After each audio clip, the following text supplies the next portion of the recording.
All right, so this is a controversial take, maybe a spicy take that might get a lot of people mad at me, but it's something that's more consistent, or at least that I've been seeing more recently, and I think it's something that needs to be addressed and talked about. And this thing is religion. Specifically when it comes to religion, my personal 2 cents is that people within religions need to hold other people in the religion to a higher standard. Now, what makes me say this and where did I get this from? Recently, I've been seeing a lot of stuff on social media about, of course, you see the stuff with like Palestine, Israel, but in general, I see a lot of things when it comes to social media and social media influencers where they try to use religion as a way to almost, I guess, appeal to that group and excuse their actions, excuse their behaviors, maybe excuse their mindset. A couple examples. If you are familiar, there's a certain influencer, I don't know if I can say his name on YouTube without getting flagged or without getting banned or whatever, but it's a certain dude, he's bald, he drives a Bugatti, and he was very popular a couple years ago. He may or may not be involved in sex trafficking, human trafficking. That's to be seen. And that's not really important. But what is important, if you know who this person is that at one point he converted to be a Muslim, which is totally fine. I've said this before. I'm an advocate for religion. In general, I think all religions are perfectly fine. I think all religions, more or less, I'm personally agnostic. I don't follow any particular religion. I support all religions for the most part. And I think most mainstream religions more or less say the exact same thing, which is just be good to other people, treat others the way you want to be treated. And if we all adhere to this, I guess, rule, the world will be a much better place. I think at the core, that's what most religions are trying to get across. It's kind of like you see the 10 Commandments in Christianity. What are the 10 Commandments? They're rules that effectively prevent chaos. If you follow these 10 simple rules, you won't have chaos in the world, because if we're all adhering to the exact same standards, then the world will be a much better place. We treat others the way we want to be treated. And when we see ourselves in other people, we don't want to hurt them. We don't want to do bad to them. Therefore, they do the same to us and everyone's doing good for each other. That's the gist of it. And I think that applies to pretty much every religion, every main religion at least. But you see people like this certain gentleman join religions, and they're not joining the religion to adopt the mindset of the religion. They're joining the religion to push certain agendas or to excuse themselves from certain behaviors or to almost network in a way to get certain people on their side in order to dismiss previous actions that might get them in trouble or might have been inadmissible in the past. I mentioned earlier, this certain gentleman that I'm talking about may or may not be involved in human trafficking. Cool. He may or may not, he did go to jail for a brief period of time. And I remember when this person went to jail, I told my friends, I was like, oh, when he went to jail, he became a Muslim all of a sudden. I said, I'm cool with him being a Muslim if he's willing to take it seriously. I don't think he's taking it seriously. I think he's doing it to get other people who are Muslim on his team to support him and back him up. And I think the reason why he, and I'll talk about some other people in a second, the reason why they do this is because, and this is one of the things I dislike about religion, a lot of you guys who are religious, you don't hold people to a high standard. You don't make people adhere to the rules of your religion. And when you see people involved in your group, you get into groupthink. You get into this tribe mentality and you think, oh, he's one of us, therefore he's good. And I don't think that's a good mindset at all. I think that's a horrible mindset, if I'm going to be completely honest. When this individual joined the religion, when he became a Muslim, Muslims should have held him to a higher standard and said, hey, before you talk about, before you publicly talk about being a Muslim, before you make this your label, we need you to do A, B, and C. As a group, we are pretty much demanding you do A, B, and C to prove that you are taking this seriously. You need to read the book from front to back, or for, you got to set the standards, but you need to read X amount of the book. You need to adhere to certain cultures and certain norms. You don't get to do all the pleasant stuff, because I know a lot of people, I've seen this before, where people say, I'm going to become a Muslim so I can have like several wives. To me, that's stupid. If you're a dude and you're like, oh, I want to become this religion so I can have all the pleasures of the religion, but not do all the processes or the difficult aspects of that religion, you're not really religious. You're not part of that religion, as far as I'm concerned. To be honest, people who do that are the worst types of people. I'm just going to be honest. I think the worst types of people, because they're just using the religion to their own benefit, and they're effectively like spitting on the religion. That's the way I see it. And that's what he did. And I say this because I was having a debate with somebody recently. They said, oh, well, he's a real Muslim. I was like, no, he's not. He's not a real Muslim, because all the stuff that he's supposed to do, he doesn't do. I've seen people who are, and I'm not saying you need to be perfect in any religion, and I'll get to other religions in a second, but I'm not saying you need to be perfect when you are in these religions. But what I'm saying is that it should be like adhering to the rules of that religion adhering to the rules that matter the most of that religion should be your primary concern. It should be the thing you prioritize the most. It should be something you put excessive effort to. To me, that's the sign that you're actually part of that religion. Now, that's one example. There's another example, and this is I had a debate with a friend of mine recently about this. Side note, I'm very, in general, I'll say this, I'm pro-Christian, but I'm anti-people who label themselves as Christian. And what I mean by that is Christianity as a concept, I think is perfectly fine. I like Christianity as a concept. I like most of the things that Christianity teaches or preaches, or many of the lessons. When you really get to the core of the lessons, in my personal interpretation, and when you kind of remove all the cultural things and all of like the historical stuff, and when you try to like just think, what is this lesson trying to teach me? And how do I apply it to the modern day? Christianity's perfectly fine. What I dislike is I'll see people who are Christian and they'll label themselves as Christian. And it's weird. It's true of like most Christians I come across. They don't do, like with any religion, they don't do the difficult parts of the religion. They don't adhere to the things that actually require them to have certain degrees of discipline or certain standards. They do all the easy stuff and they don't do the hard stuff. And when they break the rules, they use religion as kind of like a safety net or a scapegoat of sorts to kind of say like, well, God says that this is okay, therefore it's okay, and I'm allowed to do this. And then they go out and keep breaking the rules. And it's like, dude, if you're breaking the rules super consistently, then you're not really this religion. Like, you're not trying. Because it's not that difficult to not break the rules. Like, it takes some effort, sure, but it's not that hard. And the fact that you keep breaking the rules over and over again demonstrates that you don't really care about the religion. You just try to feel like you're being protected by what this religion has to offer, what the people in this group have to offer. So I was having a debate with my friend, and we were talking about this one, I don't know her name, I don't really care. Maybe I don't know if I'll put a link to her because I don't want her to get like extra PR publicity. But there's some girl who's like an OnlyFans model. This has actually been happening a lot recently, which is part of my point for this video. But there's several girls. I'm talking about one in particular who is an OnlyFans model, and I think a former porn star. And at some point, she decided to convert to Christianity. Now, on the surface, that's perfectly fine. I don't have any problem with people who, in my opinion, live a degenerate life and decide, you know what, I don't want to live this life of degeneracy. I want to come back around and I want to change my life for the better and adhere to a higher set of standards and morals that I think will be better for society. I'll talk in the future about my ideas of good and bad in the world. I don't have my ideas of good and bad aren't like the religious version of good and bad. I don't believe that. They kind of parallel my views versus like religious views. But, you know, I do think that good and bad technically don't exist. But I personally do think that if we're going to put a definition on something, if we're going to like define like good and bad, I do think that there's certain, what's a good way to put this? Bullets, we'll call it, that fall under the category of good versus bad. I say this because I think OnlyFans is pretty bad. In the grand scheme of things, I think OnlyFans is a pretty bad activity. People say don't judge sex workers. There's good that sex workers could do, don't get me wrong. I think OnlyFans nowadays, I think it's a pretty bad thing for society. I think it's bad for the individual. I think it's bad for the consumers. I think it's just bad in the grand scheme of things. But I'll talk about that in a future video, like my thoughts of good and bad. But OnlyFans model tries to turn her life around, goes from bad to good. On the surface, that sounds perfectly fine. She gets baptized. She makes a big deal out of it. And I actually like DM'd her because I called her out and I was like, in her comments, I was like, she's just grifting.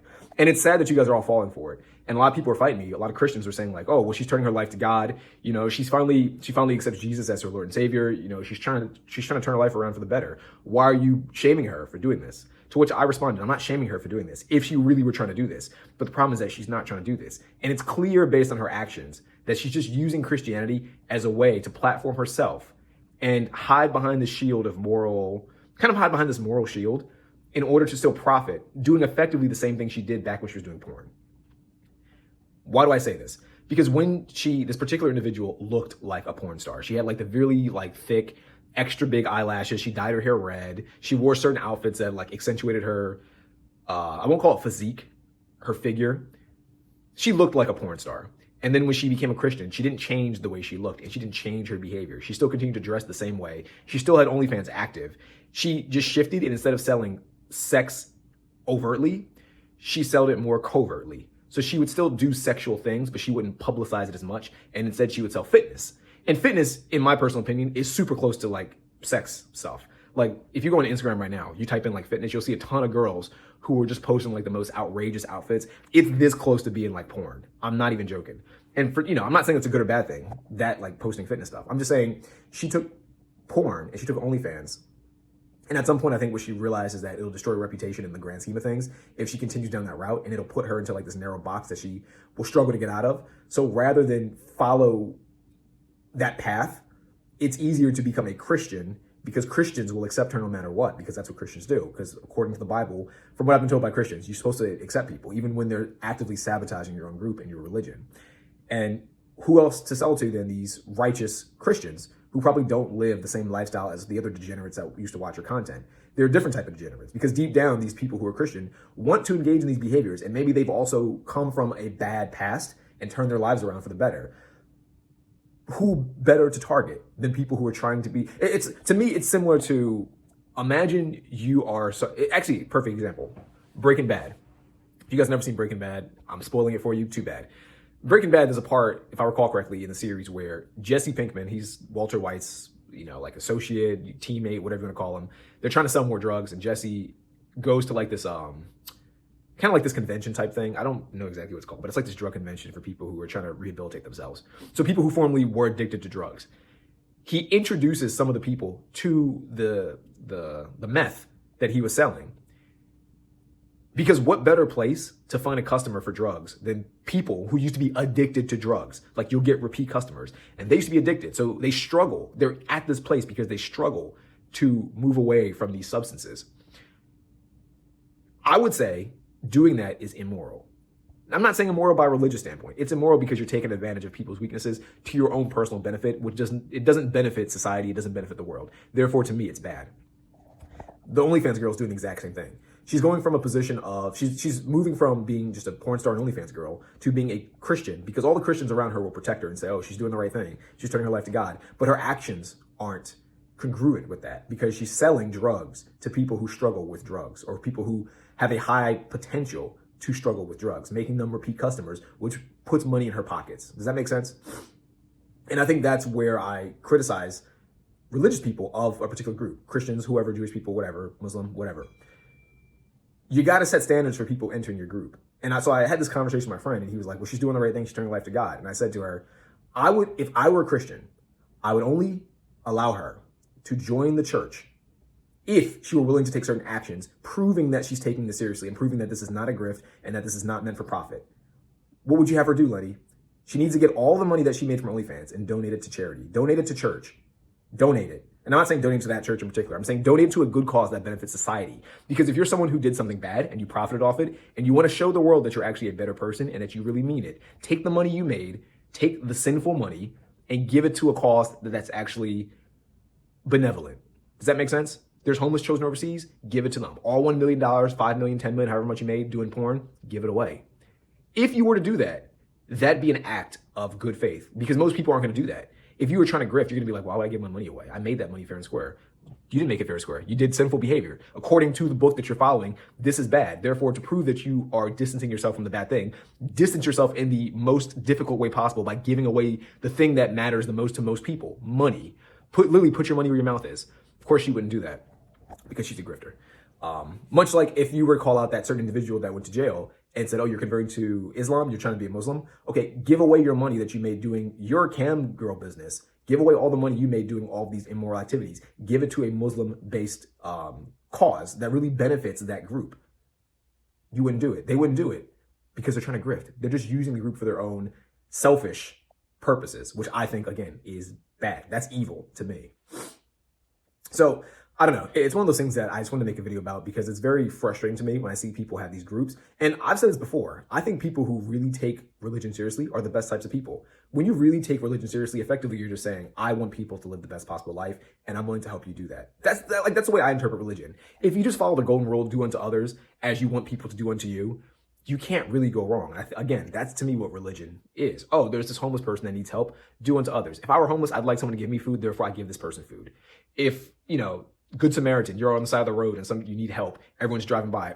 If I were on the side of the road, I'd want someone to help me. Therefore, I'll do unto others and I'll help that person myself. Now, of course, in the real world, there are risks with that. And I'm not saying that everyone should just do that thing. What I'm saying is that the mentality behind it is what's positive. And I think that underlying idea in religions, the idea of doing good things for other people because you'd like it to be done to you too, and we all spread positivity, that's the best possible thing. But when you allow people who don't have these same thoughts in mind to infiltrate your group, you corrupt the group from the inside out. And to be honest, and this might, again, get me into some trouble or give me some hate, I think a lot of religion nowadays is pretty corrupted. I'll say this, I've had debates with people about religion because me personally, like, if we're going to, there's some people who I've met who take religion too seriously, and that's not true. They take it half seriously. They take it seriously when it benefits them, and they don't take it seriously when it doesn't benefit them. I've seen people who are like Christians, and they'll go out and cheat on their wives, or they'll cheat on their girlfriends, or girls who will go out and do like provocative stuff on the weekend. Then they are like Catholic, and they'll come on Sundays and they'll say, "Oh, Father, I went out last weekend and did a bunch of stuff that I know Christians wouldn't approve of. I know Jesus wouldn't approve of this. I know God looking down on me would not approve of this, but I still did it. And I did it the weekend before, and I did it the weekend before that, and I'll do it next weekend too." But according to Catholicism, it says that if I come to you and ask for forgiveness through you to God, he will offer that. To which the priest says, sure, do 5 Hail Marys and 7, the Lord's Prayer, and you're good to go. It doesn't make sense to me, and that's stuff I criticize. I think a lot of that stuff, I have my own theories on it. I do think that at some point, religions probably started out as I think most religions, if I'm going to be honest, probably started out as just a general philosophy that people corrupted, and they used religion to almost manipulate people. I think if you call something of religion and say there's a higher power that you can't really comprehend, is effectively is magic. I know that's going to sound really rude to a lot of people, but that's the way I see it. It's effectively magic, and magic can't be dispelled or disproven. It can't be proven, but it also can't be disproven. And the idea of this lack of, clarity with being able to prove it and being able to replicate certain things is where people kind of almost manipulate themselves or gaslight themselves into believing certain things are true. Before I end the video, just kind of like some more thoughts that I have on that. Like I'll have discussions with people about religion, and they'll say like, oh, well, according to like the Bible, A, B, and C is true. And it's like, okay, so you're saying that 100% of the time A, B, and C is true because the Bible tells you that it's true. Yes. Okay, what about these other passages within the Bible that contradict what you just said? How can two things be simultaneously true objectively at the same time? When it's like saying up and down are they both exist simultaneously. Well, no, up and down have very concrete definitions. Up is here, down is here. You can't be doing both at the same time as an individual. It doesn't make much sense. Well, it does make sense when you factor in that it's God doing it. Oh, okay, so God is effectively just this idea that dismisses all physics and all rationality and all reason. Is that what you're saying? No, it's not what I'm saying. Well, effectively, it is what you're saying. Because if all things can exist at the exact same time when you want them to exist because God allows them to exist, then you get into this weird rabbit hole where there is no real argument to be made, right? So it becomes nonsensical. And there's some things where it's like, oh, well, according to the Bible, A, B, and C should happen on this date or at this time or based on these circumstances. And then when you challenge that and they don't happen, it's like, well, why did it not happen? Oh, it's because we don't understand the Bible the way it's meant to be interpreted. Okay, so if you don't understand something, why do you quote from it? Because you don't understand it. That doesn't make sense then. That means everything you know about the Bible is potentially incorrect, right? No, this is not, the things I understand are not correct. Only the things that you just said about the Bible are incorrect. It doesn't make any sense. Like, you understand what I mean? It just becomes this overall like circular reasoning where no matter what you say or no matter what you do, the Bible, and I'm picking on Christianity a bit because I know more Christians than other religious groups, and I hear Christians the most make these arguments, but it becomes this thing where no matter what you say or no matter what you do, Christianity is the answer to everything. If you say something incorrect, it's because you're not Christian. If you like, it's just strange. I really had these arguments with people, and it blows my mind the mental loops and gymnastics they'll go through just to prove a point that doesn't really make sense. And then inevitably, when you have a debate long enough with these people, the conclusion they'll always come up with is faith. It's like, oh, well, the reason why you don't really understand all these things is because of faith. You don't have faith. It's like, what is faith? Tell me what faith means. How does my faith differ than your faith? How can you prove that I don't have faith? And how can we prove that you do have faith? Well, because if you had faith, you'd understand this. Got it. Okay, so you created this new argument where only you can be correct and everyone else that challenges your viewpoints are automatically incorrect based on this thing that we cannot prove nor disprove because it's effectively magic. Got it. But I don't know. That's just my rant. I guess overall the conclusion I want to share with you and my overall summary of my viewpoints is I like religion. I think religion, when followed and when the difficult things are also applied to life, are beneficial for societies. When people start to use the pleasures of religion, like being a Muslim and having like 4 wives, or getting excess forgiveness in Christianity just because you request it. When people go that route, but they also disregard all the things that are beneficial to society, like donating, not adhering to promiscuous behaviors, not doing things selfishly, that's when I think religion is wacky. And that's what I think people should distance themselves from. I think if you're part of religion and if you care about the religion, much as the same with any group, by the way, this is true of every group, religion or not. If you live, for example, in a country like America, if you have people come into the country that don't adhere to the standards of the country, then you risk the country being corrupted or tainted from the inside out, which destroys the integrity of the company or of the country. Company too. If you have a company and you have certain standards within the company and you have employees who come into the company and they don't adhere to the standards or the rules set by the company and they start doing their own thing, you risk the company being corrupted and destroyed from the inside out. Religion. Every group is the exact same concept. These rules apply to every single group. So it makes me a little bit sad because I'll see like Christians falling into these traps and allowing Christianity to be corrupted from the inside out. And again, I want to make this clear. I think Christianity was already corrupted from the inside out a very long time ago. I think most Christians just don't think about it hard enough and they don't want to accept that that has already happened. So they're already following a corrupted version of Christianity, but they're allowing it to be further corrupted. Just my 2 cents. Let me know what you think though. Leave a like if you like it. If you dislike it, dislike it. Leave a comment, by the way, if you have any disagreements or if you want to challenge something I said. I'm always happy to see people disagree because it lets me kind of review my viewpoints. Perhaps something I said didn't make sense, and then once it's pointed out, it's like, okay, yeah, that person's right. I didn't really make much sense with this, or I didn't really articulate my argument that well with this regard. But let me know what you think. Share it with somebody if you think they'll get some value out of this, and I'll see you in the next video. Peace out. Bye.